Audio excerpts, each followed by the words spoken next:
Bueno, buenas noches, gracias por venir. El tema de hoy es Jesús ha resucitado. ¿Por qué creer en Él? Profecías cumplidas y testimonio confirmado.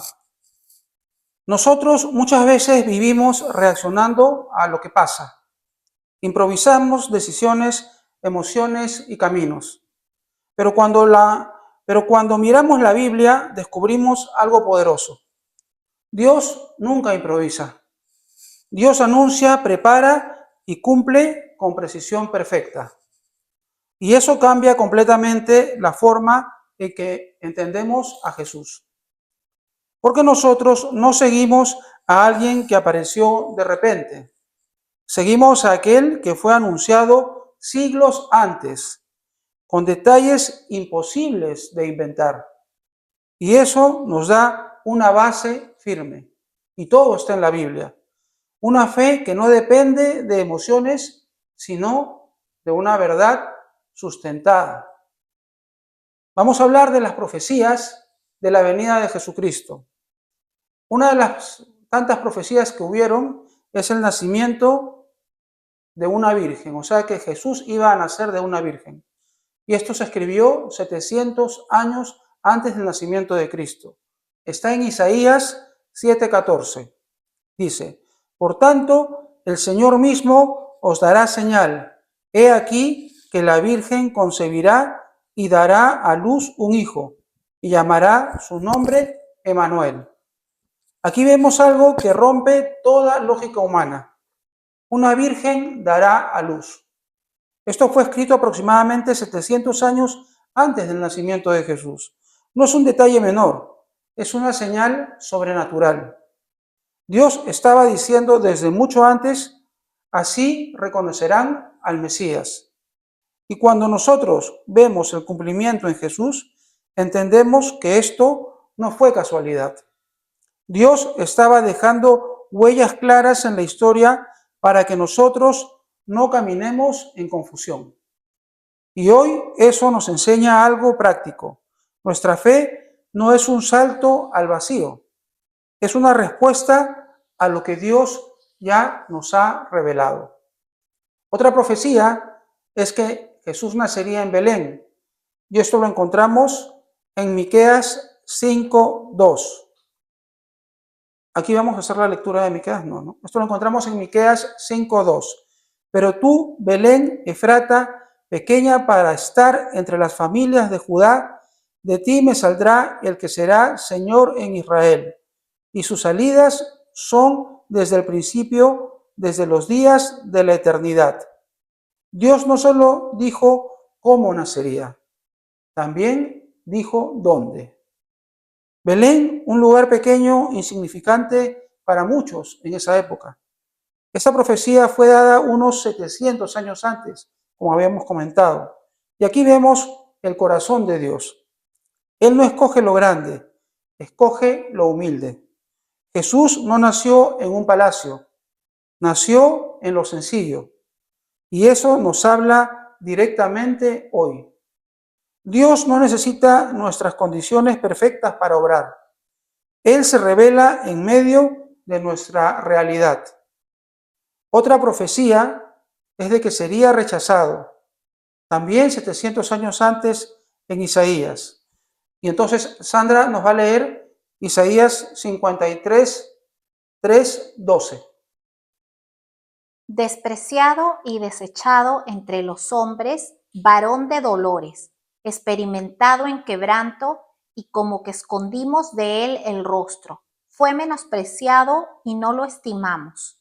Ciertamente llevó él nuestras enfermedades y sufrió nuestros dolores, y nosotros le tuvimos por azotado, por herido de Dios y abatido. Mas él herido fue por nuestras rebeliones, molido por nuestros pecados. El castigo de nuestra paz fue sobre él, y por su llaga fuimos nosotros curados. Todos nosotros nos descarriamos como ovejas, cada cual se apartó por su camino. Mas Jehová cargó en él el pecado de todos nosotros. Angustiado él y afligido, no abrió su boca. Como cordero fue llevado al matadero, y como oveja delante de sus trasquiladores enmudeció y no abrió su boca. Por cárcel y por juicio fue quitado, y su generación, ¿quién la contará? Porque fue cortado de la tierra de los vivientes, y por la rebelión de mi pueblo fue herido.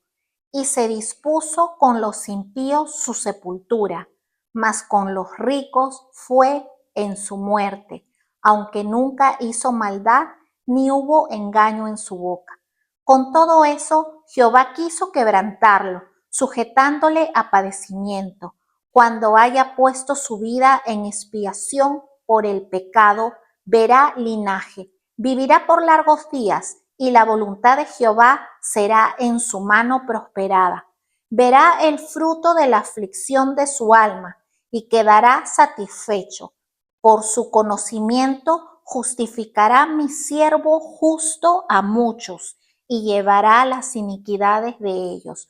Por tanto, yo le daré parte con los grandes, y con los fuertes repartirá despojos, por cuanto derramó su vida hasta la muerte, y fue contado con los pecadores, habiendo él llevado el pecado de muchos y orado por los transgresores. Muy bien, Jesús no fue rechazado por mala suerte. Esto ya estaba escrito. Aquí hay muchas profecías. Hace aproximadamente 700 años se escribió esto en Isaías. Esto nos confronta profundamente, porque nosotros también muchas veces rechazamos a Jesús de muchas maneras. Lo dejamos fuera de nuestras prioridades, pero aún así Él vino y cumplió lo que estaba escrito para morir por nuestros pecados, aún sabiendo que sería rechazado. Y eso es amor verdadero, es Dios hecho hombre. También estábamos hablando otras que hay muchas más profecías antes del nacimiento de Cristo. Vamos a entrar ahora a Salmos, y en Salmos en 22, 16, 18 hablamos de la profecía sobre su muerte detallada. Aquí encontramos: porque perros me han rodeado, me ha cercado cuadrilla de malignos, horadaron mis manos y mis pies. Contar puedo todos mis huesos. Entre tanto, ellos me miran y me observan. Repartieron entre sí mis vestidos, y sobre mi ropa echaron suertes. Todo esto sucedió cuando fue crucificado Cristo. Este salmo fue escrito aproximadamente 1000 años antes de Cristo y describe con precisión la crucifixión: manos y pies perforados, ropas repartidas. Esto no es ninguna coincidencia. Esto es Dios hablando con anticipación. Y aquí entendemos algo más poderoso. La cruz no fue un accidente, fue el plan de Dios para salvarnos, para morir por nuestros pecados, para que nosotros, cuando aceptemos a Cristo como nuestro Señor y Salvador, podamos rendir ante Él todos nuestros pecados y aceptar ese intercambio. Entonces Jesús se entregó según estaba escrito. Otra profecía es que cargaría nuestros pecados. También 700 años antes, en Isaías 53:5. Ya hemos leído 53 del 3 al 12, pero vamos a repasar este pedacito para explicarlo un poco más. Mas él herido fue por nuestras rebeliones, molido por nuestros pecados. El castigo de nuestra paz fue sobre él, y por su llaga fuimos nosotros curados. Aquí está el corazón del Evangelio. Jesús murió por nosotros, por nuestros pecados, nuestras cargas y nuestras culpas. Todo fue puesto sobre él, y esto fue anunciado siglos antes. Entonces, esto nos lleva a una verdad directa. Nosotros no tenemos que cargar lo que Jesús ya cargó, pero muchas veces seguimos viviendo como si no fuéramos libres. Nos autoculpamos por las cosas que hemos hecho. Cuando nos arrepentimos, tenemos que arrepentirnos ante el Padre, porque Él ya murió por ese pecado que tú y yo hemos cometido, que todos hemos cometido. Tenemos que arrepentirnos y entregarnos a Él y vivir una vida que busque la santidad, que es lo que nos llama el Señor. Él nos dice: yo soy el camino, la verdad y la vida. Nadie llega al Padre si no es por mí. Y Él es el ejemplo perfecto. Y su muerte también es ejemplo de resurrección, la resurrección prometida para nosotros. su resurrección, es la opción que nosotros tenemos de entender que si nosotros nos entregamos a Él, esa vida eterna es una promesa del Señor y Dios no es hombre para mentir. Y hoy Dios nos recuerda que la obra ya fue hecha. Nos corresponde aceptar a Cristo siempre como nuestro Señor y Salvador. Hay muchas más profecías. Vamos a hablar de una última en esta primera parte porque el tiempo es corto. En Salmos 16:10, porque no dejarás mi alma en el Seol, ni permitirás que tu santo vea corrupción. El Seol es la tumba. Dios no solo habló de la muerte, también habló de la resurrección.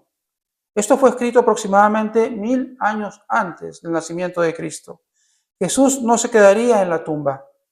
Y esto cambia todo. Porque si Él vive, nuestra fe tiene sentido. Y si Él vive, hay esperanza. Y si Él vive, nosotros también viviremos. Como les comentaba, hay muchas otras profecías sobre Jesús. En la descripción de este video encontrarán más profecías que los pueden asombrar, donde se van a hablar de muchos más aspectos sobre lo que Jesús hizo cuando estuvo aquí en la tierra y todo lo que ya se había dicho sobre él y se cumplió. Entonces lo van a encontrar en la descripción de este video, ¿ok?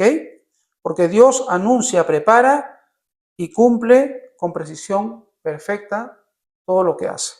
Entonces, nosotros vemos algo incuestionable aquí para terminar esta primera parte.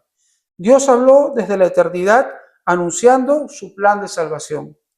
Jesús vino y cumplió cada promesa, profecía y detalle revelado.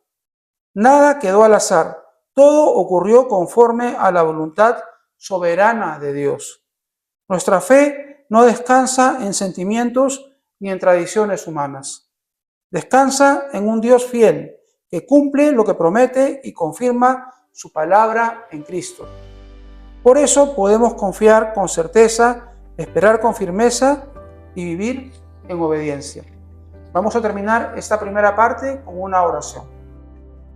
Señor, hoy nos acercamos a ti con un corazón agradecido, porque vemos que desde antes de que nosotros existiéramos, tú ya habías preparado un plan de salvación.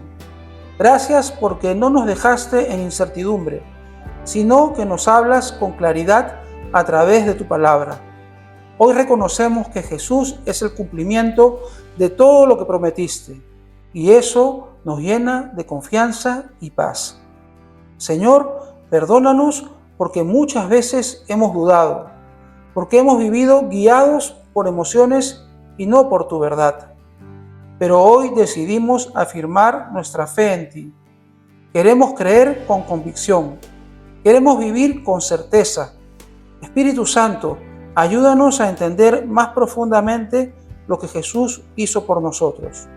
Recuérdanos cada día que la cruz no fue derrota, sino victoria, y que no estamos solos porque Cristo vive. Danos un corazón sensible para responder a tu amor, y no solo escuchar, sino obedecer. Señor, hoy nos rendimos delante de ti. Entregamos nuestras cargas, nuestros temores y nuestras dudas, y abrazamos tu verdad. Creemos en Jesús y decidimos vivir para Él. En el nombre de Jesús hemos orado. Amén y amén.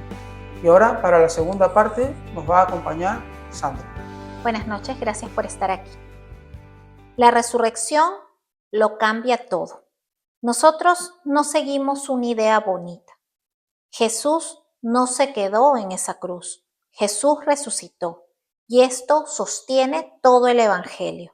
Si Cristo no hubiera resucitado, nuestra fe sería en vana, sería vacía, porque su resurrección es la nuestra vida eterna, y eso transforma nuestra vida hoy. Confirmación, testigos oculares. Vamos a hablar en 1 de Corintios 15, 3, 6. Porque primeramente os he enseñado lo que asimismo recibí. Acá está hablando Pablo, que Cristo murió por nuestros pecados conforme a las Escrituras, y que fue sepultado y que resucitó al tercer día conforme a las Escrituras, y que apareció a Cefas y después a los 12. Después apareció a más de 500 hermanos a la vez, de los cuales muchos viven aún y otros ya duermen. Esto en Corintios está escrito por Pablo. Él está indicando cómo Jesús ya resucitado se apareció a otros. En primer lugar, se apareció a Pedro, dice, ¿sí? Y que apareció a Cefas. Cefas es en arameo lo que en griego es Pedro. Y después a los 12, recuerden, se apareció a los 12 discípulos. Y luego se apareció a 500 hermanos a la vez y se apareció a muchos hasta en su ascensión. Hubo muchas personas ahí. Esto fue escrito aproximadamente entre 20 a 25 años después de la resurrección de Jesús. Y Pablo dice algo clave. Muchos de estos testigos aún estaban vivos. Podía verificarse. Era una realidad y eso fortalece nuestra fe. Nosotros creemos en un Dios vivo, en un Dios que está acá con nosotros. El Espíritu Santo está acá con nosotros guiándonos. Confirmación. Los discípulos transformados. Hechos del 1 al 13. Vamos a leer.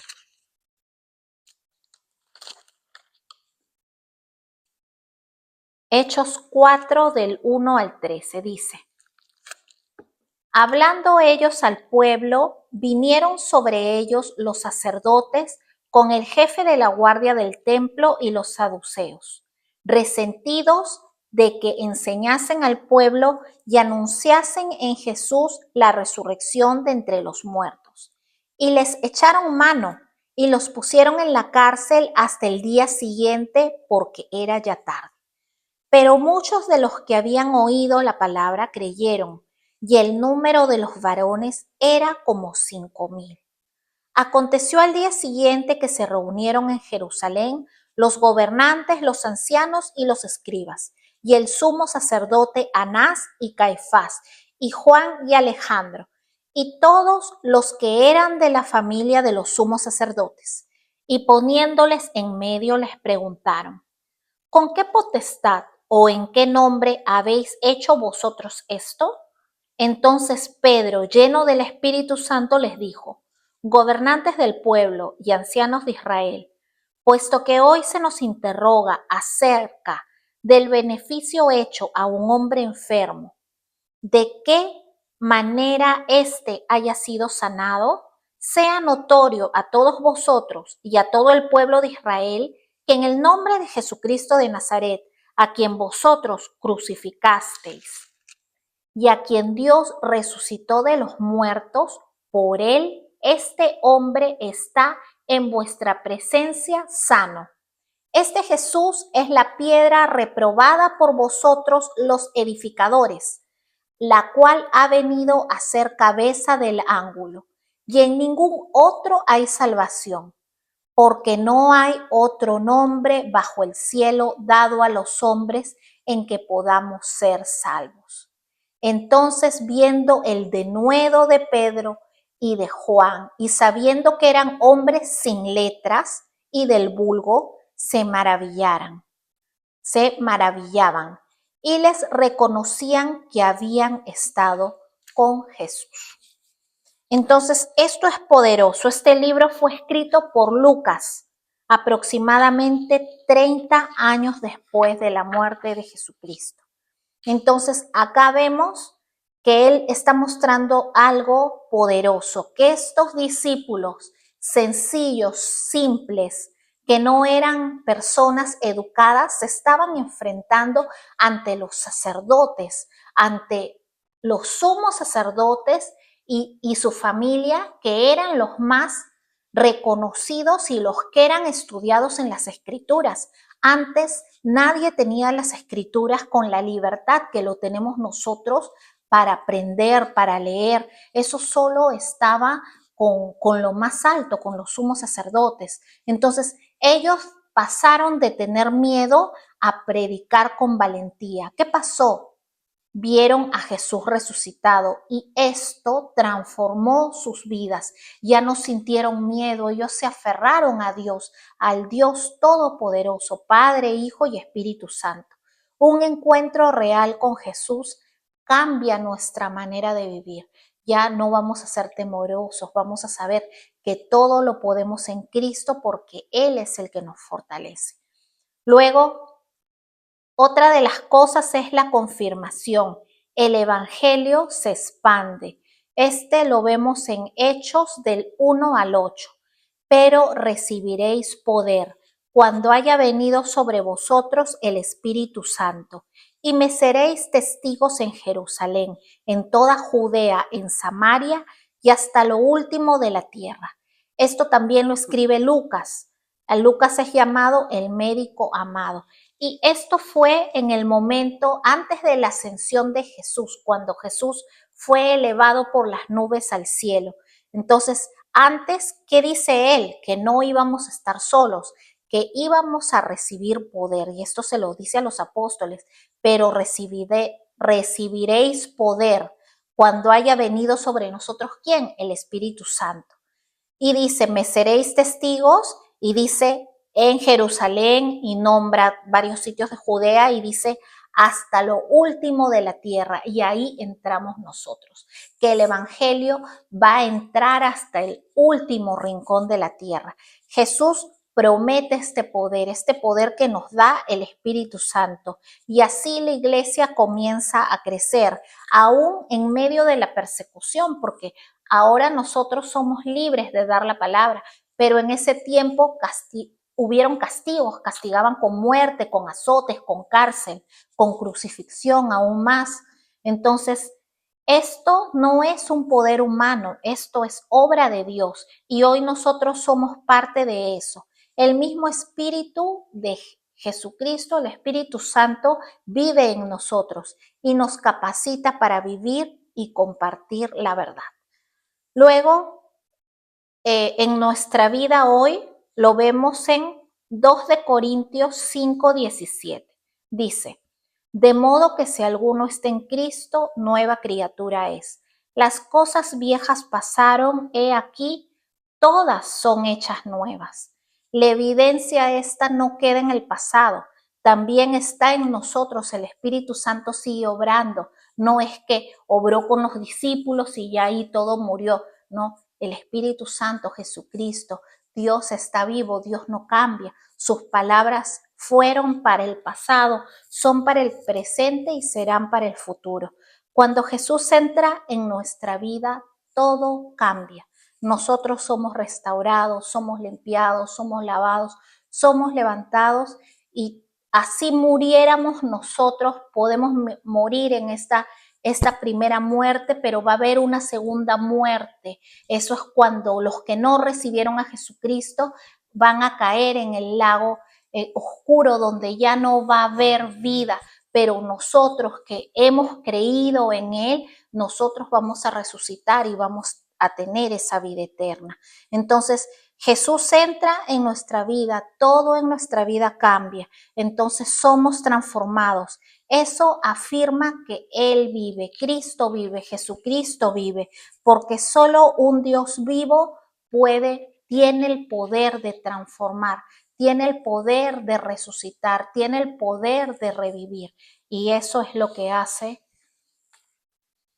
esto, el poder del Evangelio. ¿Sí? Entonces ahora la pregunta ya no es si hay evidencia, porque evidencia hay. Y si nosotros seguimos viendo nuestra Biblia, vamos a encontrar mayor evidencia. Vean las escrituras, búsquenlas. Entonces la pregunta es, ¿qué vamos a hacer nosotros con esta verdad? Hoy tenemos esa oportunidad de tomar una decisión eterna, recibir a Jesús, recibirlo y que reine en nuestro corazón.